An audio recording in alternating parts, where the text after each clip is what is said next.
For decades, Earl Klugh was known as the gentle virtuoso of the guitar, a man whose smooth, melodic playing defined an era of jazz and captivated audiences worldwide.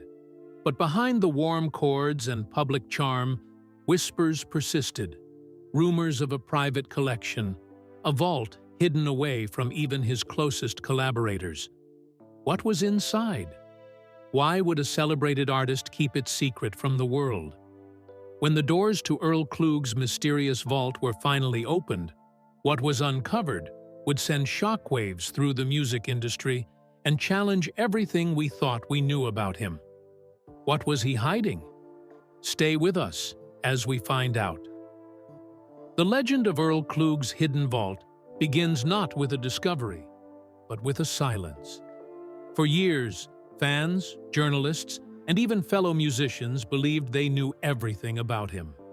His public image was one of warmth, elegance, and artistic transparency.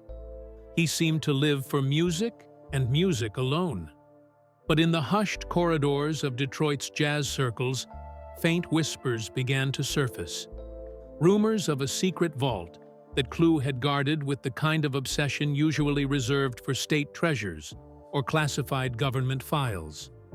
The story gained its first real traction in the mid-1990s, when a studio technician who once worked with Klugh hinted in an interview that there were things Earl never let anyone hear. At the time, the comment was brushed aside. After all, every musician has drafts, recordings, or unfinished projects they keep private. But this was different. According to the technician, these weren't scraps. They were entire sessions, carefully locked away in a hidden storage unit.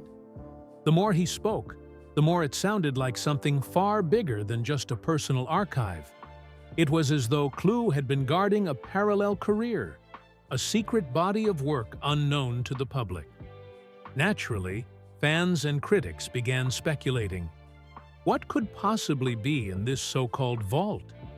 Was it unreleased music? Letters? Financial records? Or something darker? Evidence of deals and scandals buried under the polished surface of his career? The mystery deepened when several of Klugh's closest associates, when pressed, offered evasive answers. One longtime friend famously remarked, "Earl was always smiling, but don't ever think you saw all of him." Then came the oddities.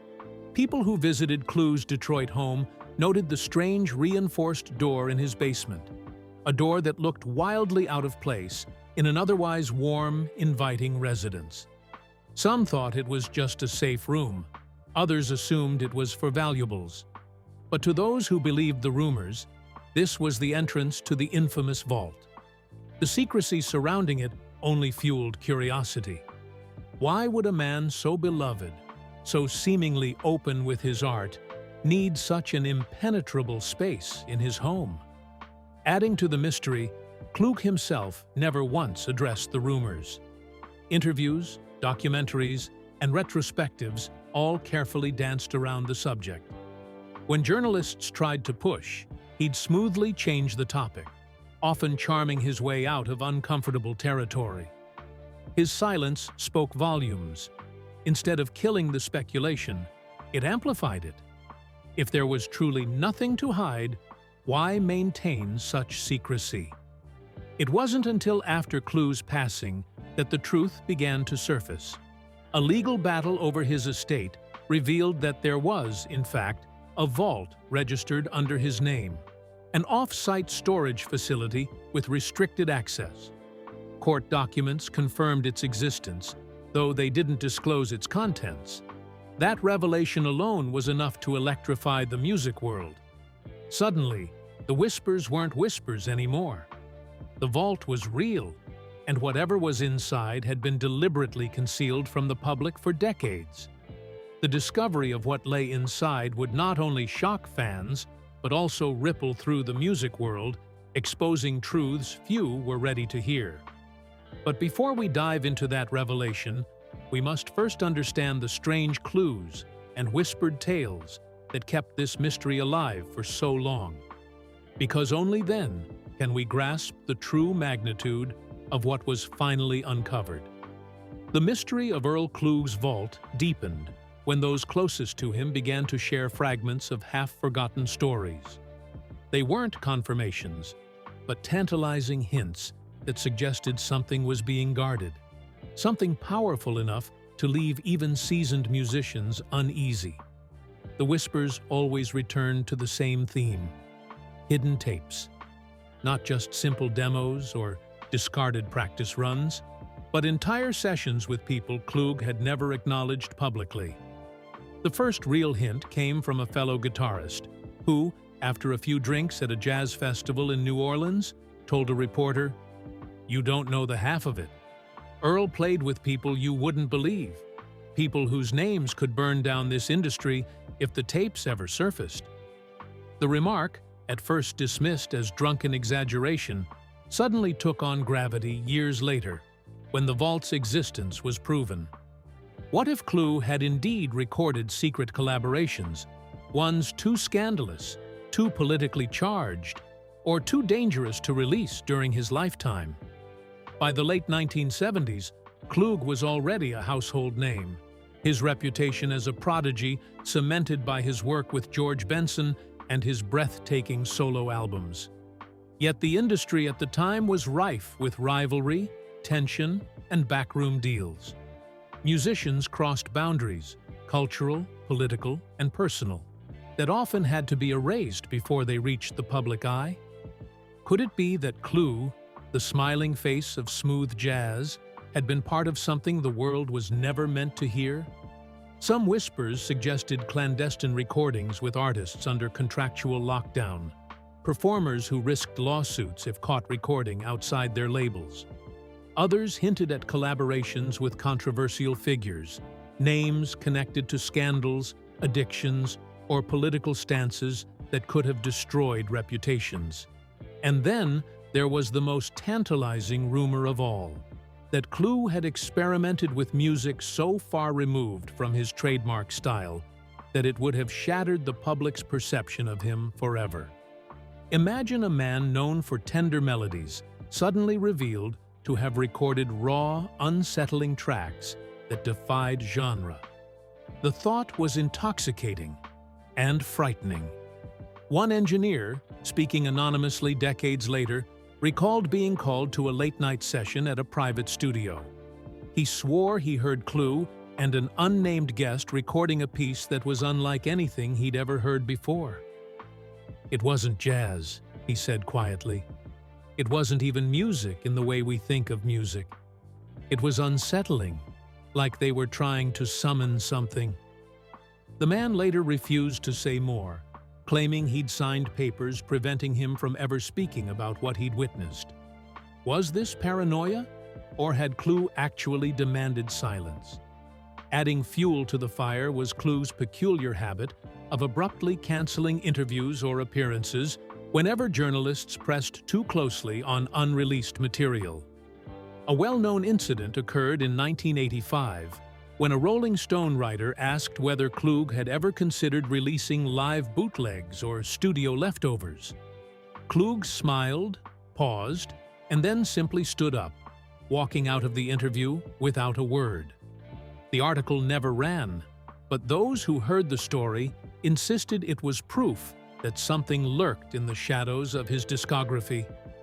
By the 1990s, bootleg culture exploded. Collectors hunted for unreleased tracks, labels cashed in on lost sessions, and the hunger for hidden gems intensified.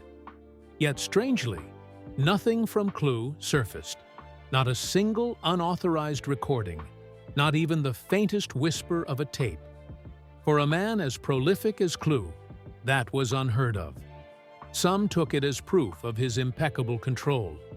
Others argued it was evidence of deliberate suppression, that he had hidden an entire archive so carefully it could never leak. Meanwhile, his peers remained evasive. Musicians who had spent years in his orbit would dodge questions or give cryptic answers. A saxophonist once laughed nervously when asked if Klugh ever kept unreleased collaborations. "Let's just say Earl had rooms you weren't invited into," he said. Another recalled how Klugh once made a point of personally locking away a reel after a late-night jam. "I don't know what was on it," he admitted, "but the look in his eyes told me I wasn't supposed to ask."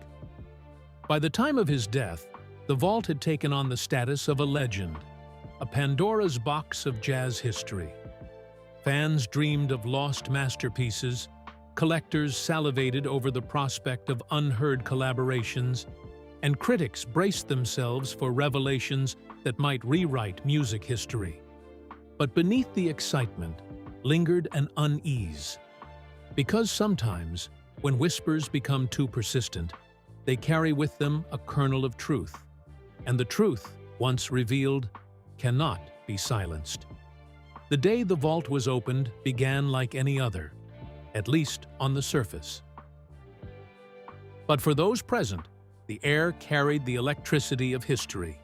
A small team of lawyers, 2 estate executors, and a handful of representatives from record labels and music historians gathered outside a nondescript building in Detroit. To passers-by, it was just another storage facility. Yet everyone who stood before that reinforced steel door knew that what lay beyond could alter the story of one of jazz's most cherished figures. The lock itself was unusual, a heavy-duty mechanism requiring multiple keys and passcodes. According to facility staff, Klugh had personally insisted on these extreme measures, even paying extra for biometric upgrades during the 1990s. No one could access the vault without his presence, or, as it turned out, without the court's intervention after his death. When the final code was entered, there was a moment of silence, as though the world itself paused. The door groaned open, revealing not a grand chamber of glittering treasures, but a dim, climate-controlled room lined with shelves. And on those shelves sat dozens of carefully labeled boxes, tape reels, and notebooks. An archive so meticulously organized, it felt less like a chaotic stash and more like a museum exhibit curated by Klugh himself. At first glance, the boxes looked ordinary. Some bore dates, others carried cryptic titles. Session 14B, Do Not Release, Private Only. The handwriting was unmistakably Klugh's, neat and deliberate. But what was inside those reels? One by one, boxes were carefully cataloged. Reel-to-reel tapes, cassettes, DATs, and even early digital files were uncovered. Each was placed into protective cases, but not before everyone present caught glimpses of the labels. Names jumped out immediately: famous musicians, unexpected collaborators, and shocking pairings that no one had ever publicly acknowledged. It was like a roll call of ghosts and legends, some of whom had been dead for decades. One box in particular froze the room. The label read, "Final Session with M." The M was never clarified, but speculation erupted instantly. Could it have been a jazz titan like Miles Davis? Or perhaps a pop icon whose secret duet with Klugh would never have been allowed by corporate contracts? No one could say, not yet. But the very possibility sent chills down spines. Beyond the music, the vault contained something else: notebooks filled with Klugh's handwriting. These weren't ordinary journals. They appeared to be detailed accounts of recording sessions, personal reflections, and, more disturbingly, pointed notes about industry figures. There were comments that hinted at rivalries, betrayals, and scandals that had long been buried. One executor later described the notebooks as dynamite waiting to explode. The atmosphere shifted from awe to unease. This wasn't just lost music. It was potential controversy, locked away for decades and now threatening to resurface. Every person in that room knew they were standing at the edge of something dangerous. As technicians began carefully inspecting the reels, one problem emerged. Many were fragile, at risk of deteriorating if played without proper restoration. The decision was made to send them to specialized labs before attempting to hear their contents. That meant, for the time being, the secrets remained sealed. But the knowledge of their existence alone was enough to ignite a firestorm. News of the vault leaked almost immediately. Within days, headlines screamed across the music world, "Secret Earl Klugh, recordings found in hidden vault." Fans were ecstatic, imagining unreleased masterpieces that would add new chapters to Klugh's career. But insiders were more cautious. The presence of "do not release" labels suggested Klugh never intended the world to hear these works. Did his wishes matter now? Or had history already claimed the right to know? The opening of the vault did not provide answers. It raised more. What could be so important, so dangerous, or so intimate that Klugh himself chose secrecy over fame? What stories lay buried in those reels and notebooks? And most hauntingly of all, what would happen when the world finally listened? The first tape that stunned the room was labeled "Session with MD, 1986. As the reel spun, unmistakable notes filled the air. The sharp, breathy phrasing of a trumpet genius whose initials could only mean one man, Miles Davis. The sound of Davis's horn intertwined with Klugh's guitar in ways that felt impossible, like a dialogue between two titans who had always been thought to occupy different worlds. Historians were floored. No record had ever suggested such a meeting took place. If authentic, this would be one of the most significant discoveries in modern jazz history. But that was only the beginning. Another reel revealed Klugh performing alongside an artist whose name had long been shadowed by controversy: Marvin Gaye. The two Detroit natives, it seemed, had secretly collaborated in the early 1980s, not long before Gaye's tragic death. The recording was raw, filled with improvisation, but unmistakably powerful, Gaye's soulful voice melting into Klugh's intricate guitar lines. It was a hauntingly intimate session, one that seemed to capture both men wrestling with their inner demons through music. That it had been buried for decades only deepened the sense of loss and awe. There were tapes featuring vocal takes that sounded eerily like Whitney Houston, though no documentation confirmed her presence. A box marked simply "Berlin 1989" contained fragments of a jam session blending jazz guitar with electronic synths, suggesting Klugh had dabbled in experimental sounds far beyond the smooth style for which he was known. If proven authentic, these recordings would force scholars to completely reconsider his artistic scope. But not all discoveries were uplifting. One series of reels was labeled with names of artists known for bitter rivalries, including at least one performer who had publicly clashed with Klugh during the height of their careers. If these recordings proved they had worked together, it would mean entire feuds had been staged. Or worse, that deep betrayals had occurred behind the scenes.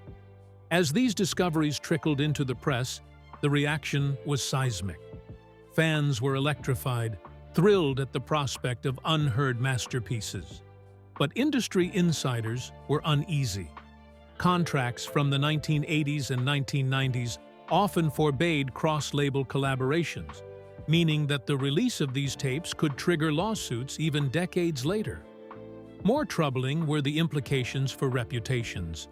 Artists long celebrated as loyal to their labels or estranged from Klugh would suddenly have their stories rewritten. The cultural stakes were immense. Imagine if Miles Davis had publicly embraced a collaboration with Klugh. How might that have shifted the trajectory of contemporary jazz? Imagine if Marvin Gaye's final years had been marked not only by tragedy, but by an extraordinary hidden partnership with Klugh. These weren't just lost tracks. They were alternative histories, paths not taken, locked away in silence until now. But alongside the exhilaration came darker questions. Why had Klugh kept these works hidden? Was it fear of legal battles? Protecting reputations? Or had he simply believed the world wasn't ready? Some of his notebooks provided chilling clues. In one entry, dated 1986, he wrote, "They wouldn't let this see the light." Not now. Maybe never. In another, referring to a different session, he scribbled, "Too much truth in this. Keep safe." These weren't the words of an artist merely guarding unfinished experiments. They read like warnings. Even more unsettling was the discovery of a folder titled Blacklisted. Inside were notes on certain collaborations that Klugh himself believed would destroy careers if revealed.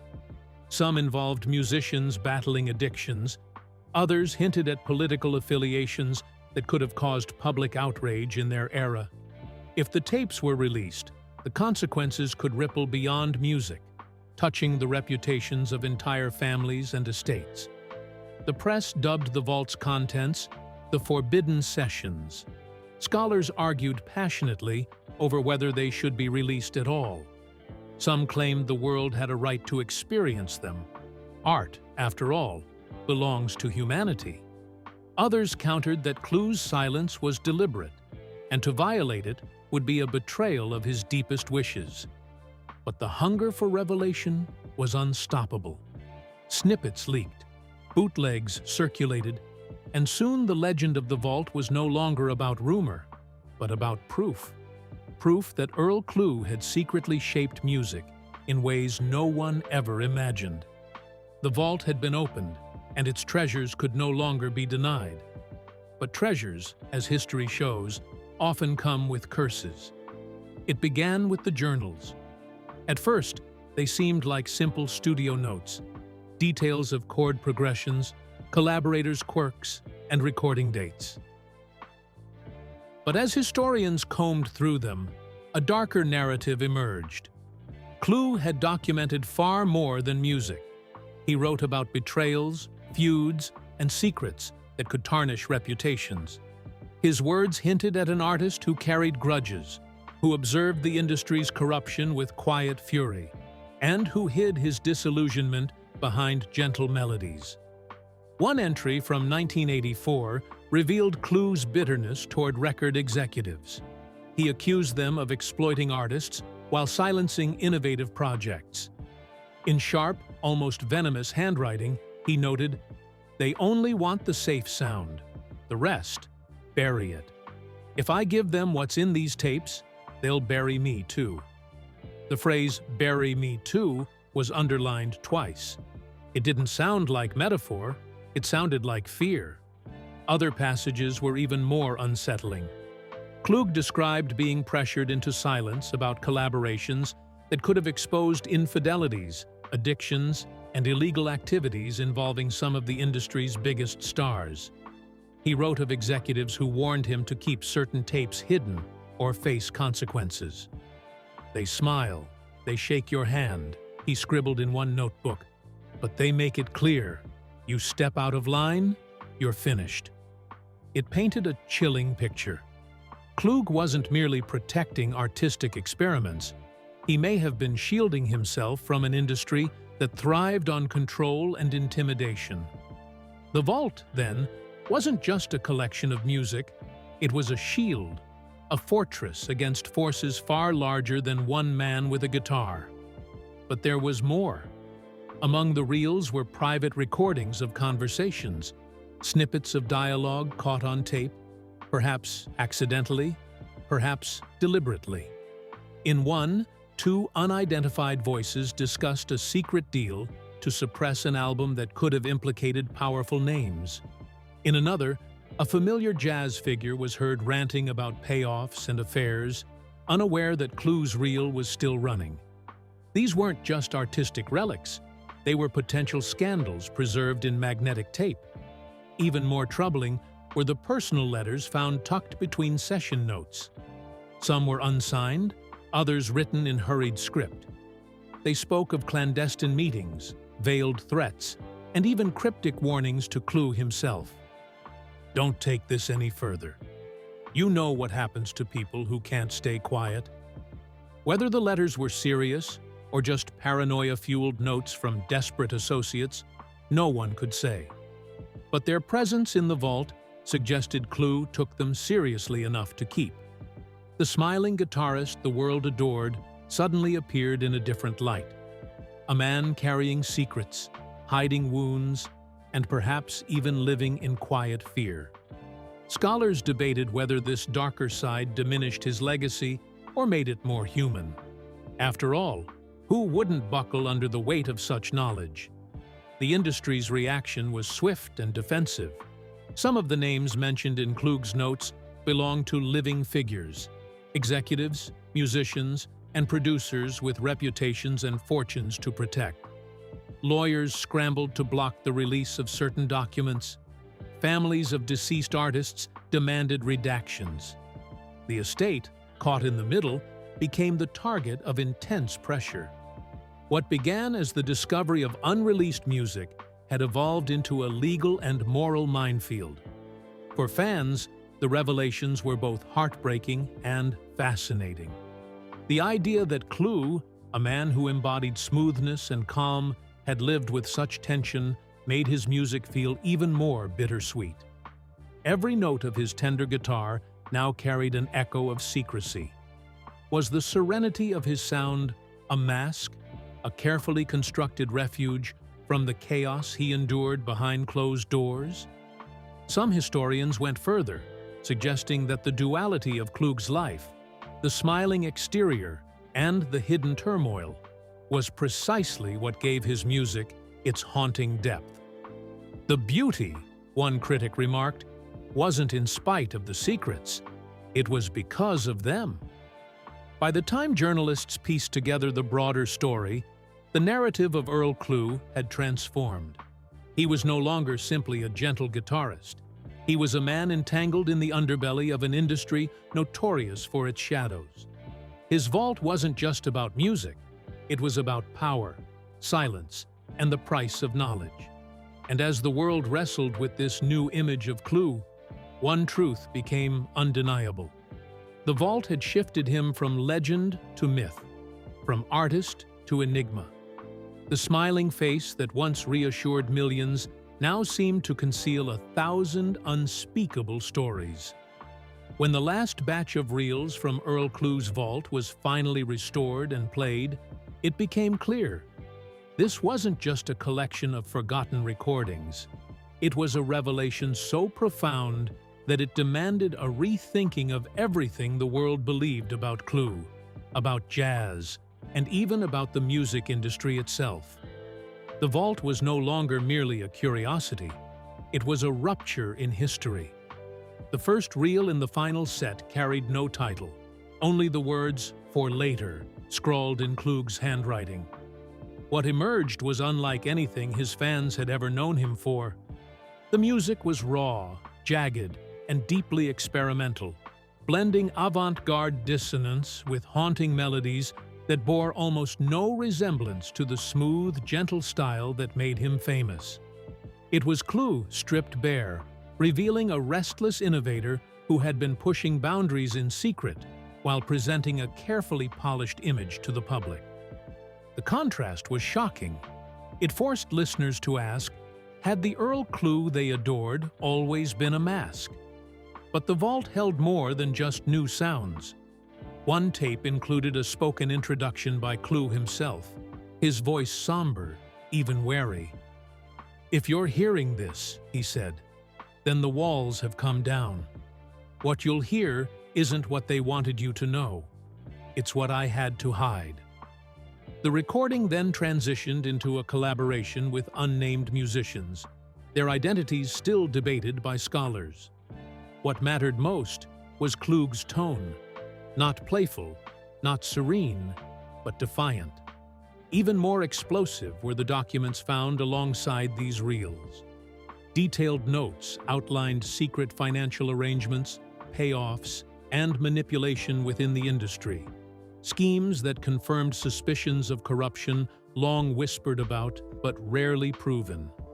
Klugh had quietly chronicled how certain labels suppressed artists, how careers were sabotaged, and how power brokers profited from silence. He hadn't just hidden music, he had hidden the receipts. The effect was seismic. For fans, it was bittersweet. The man they admired for his peaceful artistry was revealed as someone who had been carrying heavy truths. truths he apparently never dared to speak aloud. For historians, it was transformative. Klugh could no longer be understood as merely a virtuoso guitarist. He was also a reluctant archivist of the music industry's darkest realities. The recordings themselves shifted perceptions of entire eras. Klugh's unreleased experiments suggested he had anticipated trends that wouldn't become mainstream until decades later. Electronic fusions, genre blending, even hints of world music rhythms that predated their popular explosion. Had these works been released at the time, Klugh might have been hailed not just as a smooth jazz pioneer, but as one of the great musical visionaries of the 20th century. Yet the very existence of these reels begged an uncomfortable question. Why hide them? Why let the world believe he was only the serene craftsman of gentle guitar lines, when in truth, he had explored so much more? Theories abounded. Some argued he feared rejection from fans who expected a certain sound. Others believed he was pressured into silence by powerful figures who saw no profit in his experiments. And then there were those who thought Klugh himself never wanted to disrupt the calm image he had so carefully cultivated. The revelations didn't just challenge his reputation, they transformed it. He was no longer the smiling background soundtrack of elegant evenings. He was a complex, conflicted genius whose true range had been silenced by fear, circumstance, or choice. His vault proved that the Earl Klugh the world thought it knew was only half the story. But the most haunting part was Klugh's apparent awareness of the weight he was carrying. His notebooks were filled with cryptic lines like, "Truth waits for its own time," and "Music tells the story when I no longer can." These weren't just the musings of an artist. They were instructions, almost as if Klugh knew his vault would eventually be opened, forcing the world to reckon with it. The aftermath was chaotic. Record companies scrambled to negotiate rights, scholars fought over interpretations, and fans argued over whether the hidden works should even be released. Some believed the world had no right to hear what Klugh had chosen to withhold. Others insisted that suppressing them any longer would be the ultimate betrayal of his genius. Culturally, the impact was immediate. Documentaries were announced. Biographers raced to rewrite his story. Musicians cited the vault recordings as inspiration, claiming Klugh's secret works had already begun influencing a new generation.